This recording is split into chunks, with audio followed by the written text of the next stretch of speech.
Mom, about what happened today at the hospital. That's not acceptable. Who do you think you are? What? Come on, Mom. Not what. I'm obviously referring to you ranting and raving at my wife, throwing around nonsense accusations like Jason ended up like this because of you, and it's all your fault at her. Nonsense. It's true, and you know it. If she hadn't been driving dangerously, you never would have gotten hurt. You're a paraplegic because of her. I told you that's not true. How many times do I have to say the same thing? We were parked up by a crossing when someone asleep at the wheel crashed into us from behind. Neither me nor Ella did anything wrong. But if there was no accident, you'd still be a normal person, wouldn't you? I can't help but vent my anger. It's only natural. I'm your mother. A normal person? Are you saying I'm not a normal person? In any case, I need you to stop giving my wife a hard time. It wasn't her fault, and she feels awful enough without getting it in the neck from you. She got injured herself, you know. I don't give even 1/10 of a damn about someone else's kid. You're the one I'm worried about, Jason. You're my only boy. Someone else's kid? That's my wife you're talking about. Are you aware we're married? That makes her family. Family!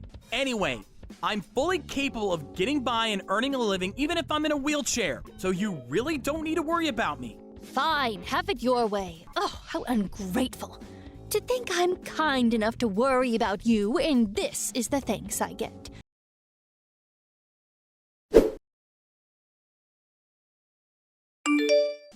Jason, listen to me. I had a long, hard think last night. And I decided it would be better if me and you never had anything to do with each other ever again. I think we should cut all ties, son. What? It's time to address the elephant in the room, son. You're a cripple. Living alone is going to be virtually impossible for you from now on. There's no hope of you being able to look after me when I'm old and infirm if you can't even look after yourself. Old and infirm? What? Basically, you're cutting all ties with me because I can't look after you when you're old.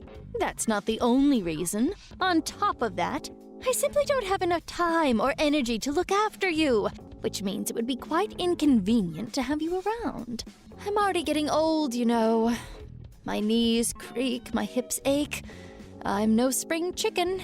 My plan is to live out my years getting by on your father's inheritance. That would be a lot easier for me if I had one less family member to worry about. Think of it as an opportunity to express some gratitude for all the hard work I put into raising you. You'll accept, won't you?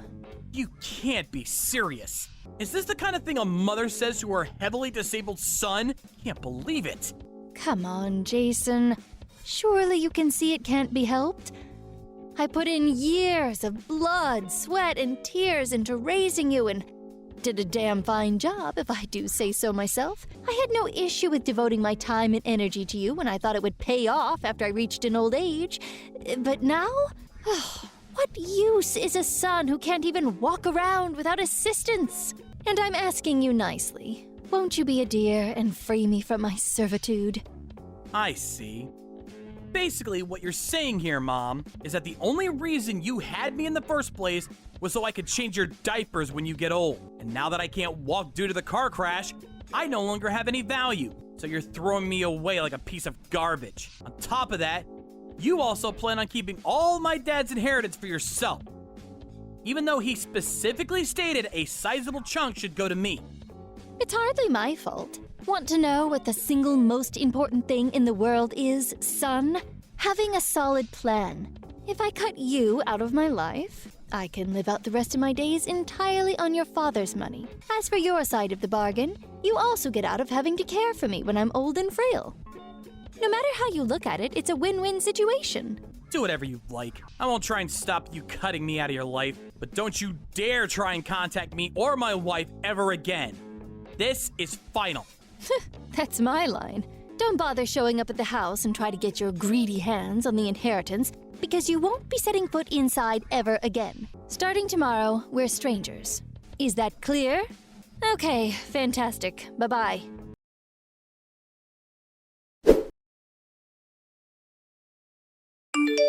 Jason!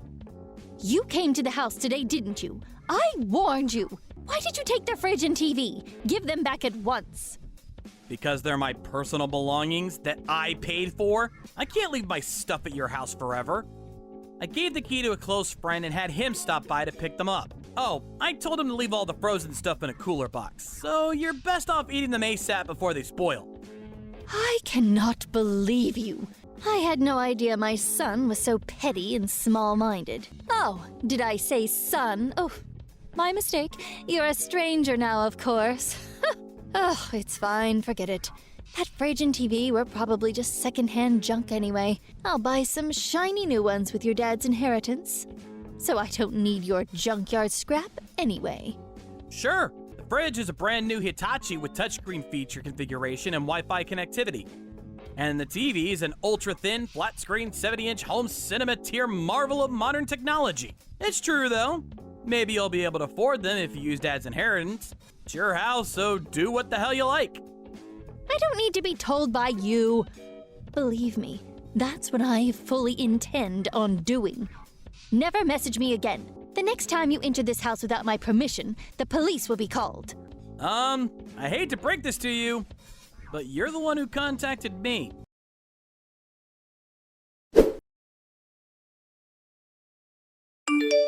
Jason! What? I was sure you told me we're cutting all ties. Did I dream it? Don't be sarcastic with me, boy. I have one last thing to tell you. Believe me, you'll want to hear this. What? I threw away all the stuff in your room. You did what now? Think about it. There was no reason for me to keep a complete stranger's belongings lying around in my house. Yesterday was a combustible garbage day, and today was large refuse, which means that in just 2 trips from the garbage collectors, all your stuff is gone forever. How lucky am I? Does that also include the cards in the cardboard boxes? Probably. I threw everything away after all. Oh no, there weren't items of immense sentimental importance in those boxes, were there? Oh, what a shame. I'm choking for you here. I'm so sorry. Tragically for you, though, I threw them out yesterday. So there's no way of reclaiming them now. I threw away your luggage, too. With this, the cutting of ties is complete. Now we really are complete strangers. Now, for one last time, never message me again. You really went and did it this time, huh? What? Did you really throw away Dad's inheritance? Inheritance? What are you talking about? His collection. Oh man, you really went and did it this time. Each and every item in those boxes currently sells for somewhere in the vicinity of $400 to $1,600. He didn't own a single thing that wasn't worth something. Plus, he had absolutely tons of stuff. That stuff was worth tens of thousands of dollars in total. And that's a conservative estimate. I wouldn't be unreasonable to put the combined total at over $75,000. What? What are you talking about? You're lying. Those boxes are full of nothing but silly kids' games. Junk! There's a premium on junk like that in certain circles. They were only set to go up in value too since they're no longer in production. Go ahead, try searching for expensive card game on the internet. You'll be surprised. Chances are the majority of results you'll get were the things in the boxes you just threw away.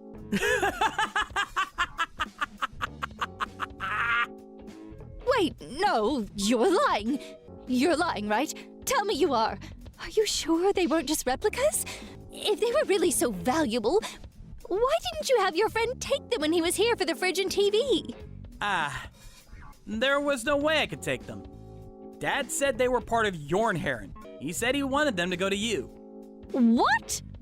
You know how Dad had a bit of a hoarding habit? Well, before he died, he divided up all the stuff that could be sold at a decent price between the family and wrote it in his will. To me, he left all of the heavier, more unwieldy antiques. To you, he left the lighter, easy-to-sell card games. What? This is the first I've heard of it. Of course it is. Dad asked me to tell you in the event, and only in the event, that you were facing genuine financial hardship and struggling to get by. It's written in his last will and testament addressed to me. I can show you if you don't believe me. Now, I did plan on doing as he asked and was prepared to go through the necessary procedures if that time ever came. Oh my God. Good grief, Mom. I wouldn't have guessed in a million years you'd toss everything out. Me or the cards. It's not a total loss, though. I plan on taking good care of all the antiques Dad gave me at the least. Jason! You get yourself down to the landfill and start digging through the trash at once. What? No way! I'm in a wheelchair. That's impossible. But you said that stuff was worth $75,000. You might still make it if you go now. Hurry up! Move! I don't think so. You said you tossed them out yesterday, so they've probably all been crushed by now. Don't get clever with me, boy. I know. I'll make you an offer you can't refuse. If you come back with this $75,000 worth of cards, I'll allow you back into this family. Not just that, but I'll even look after you. Sorry to disappoint you, but like I already told you, I don't need looking after. What are you talking about? You're a wheelchair-bound cripple, for heaven's sake. How can someone like you live on their own? I'm not alone. I have my wife. Anyway, do you even know what my job is? I create plastic models. I receive commissions and then create prototypes for dolls, figures, and models, which is why I don't need to walk to earn a living. What? Does that mean getting crippled in the accident has no effect on your salary? How many times have I told you at this point? 5? 10? Damned if I know. What kind of mother doesn't know what their own son's job is? Do you have that little interest in me? Really? You do that? That's great news, son. Oh, wow. Am I your son again now? That sure is convenient, huh? There's just one problem. I don't consent to this rekindling of ties you seem to be assuming is taking place. We're strangers now, and we always will be. Jason, how can you be so cold towards your mother? Have you no heart? Despite me being so lonely, what with your father gone and all, how horrible. Jason, my boy, won't you be a darling and come back to the house today? Let's have some supper together. I'm not eating with you. Don't be ridiculous. There seems to be a small contradiction between cutting all ties with me and then inviting me over for supper to play Happy Families. Jason, please. This wasn't an easy decision for me to make, you know. I only did what I did because I was filled with anxiety about the future. I'm sure you were. I had a feeling to that effect, which is why I intentionally left only the card games behind. You're the one who threw them all out solely because you made the mistaken assumption they were guilty of the crime of belonging to me. To be honest, I'm more sick of you than I am sympathetic. I've got an idea. Won't you be a dear and give me all the antiques your dad left you? I don't mind if they're heavy. What? Why would I do that? Why would I give you the things Dad explicitly said he wanted to go to me? I won't even be selling them anyway. Those antiques were part of Dad's cherished collection, and they were really important to him. All the more reason to hand them over. They'd be far more valuable if I sold them. I could use them to get by on. What use are they as decorations for your apartment? They'd be nothing but clutter. It's what your father would want, Jason. You know it's true. I could explain in explicit detail why you're wrong, but you probably wouldn't even understand. Anyway, I have absolutely no intention of giving you any of his stuff. Nor do I ever want to live with you again. I'm gonna stop replying to your messages soon. How can you be so insensitive? Oh, I've had it with you. Fine, I don't need you. I still have some savings in my bank account. That's great. Since you've been so heavily reliant on Dad's inheritance all this time, you must have saved up about $75,000 by now, right? What does my bank balance have to do with you, boy? If I did have that much, I'd be able to live off it for the rest of my life. Do you seriously think that'd be enough to see you through the rest of your days? What? $75,000? Of course it would. With your current lifestyle, you're eating through at least $15,000 a year. Doesn't take a genius to figure out you're only going to be able to keep that up for 5 more years. You could afford to have a higher standard of living when Dad was still around.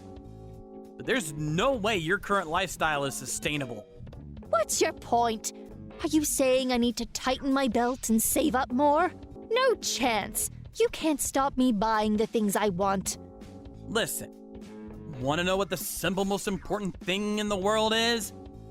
Having a solid plan. If anyone can do it, you can, Mom.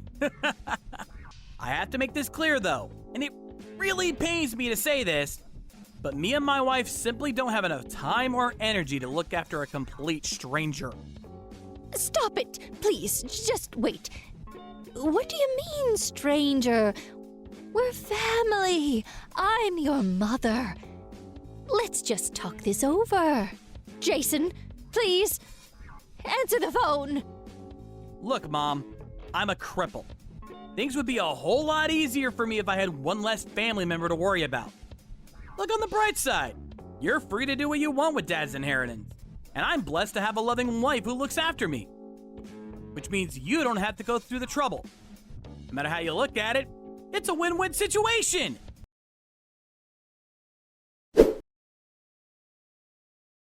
Apparently after that, much to my astonishment, my mom ran to the landfill on her own and entered illegally by climbing over the back fence in a frenzied panic. When she was brought to my apartment and in the back of a police car, she was covered head to toe in garbage juice. It smelled something like a mixture between sewage and rotting flesh. Of course, being strangers now, I firmly rejected my responsibility and sent her back on her way with those 2 unfortunate policemen who had to tolerate the stench. She was driven back to her house ranting and raving like a lunatic. It was what happened over the next few days that shocked me the most. Me and my wife got back from a day out to find someone had been rummaging through our belongings and made a total mess of the place. When I confronted my mom, she confessed to sneaking into the apartment and turning the place upside down in an attempt to find my dad's antiques. Thankfully, her search was in vain because my wife's parents very kindly agreed to let us keep everything at their place for a while. However, my patience had reached its limit. We enlisted the help of a lawyer through a recommendation from my stepdad. When we went over to warn her that we'd take legal action if she ever pulled anything like that again, my mother, tragically ignorant of the world, immediately became timid and backed down. And she hasn't bothered us since. I do have a feeling she'll probably try to get in touch with me again after a little while. So me and my wife are currently making preparations to move on the down low. I already bought a new cell phone, which means that by the next spring, we finally will be strangers once and for all.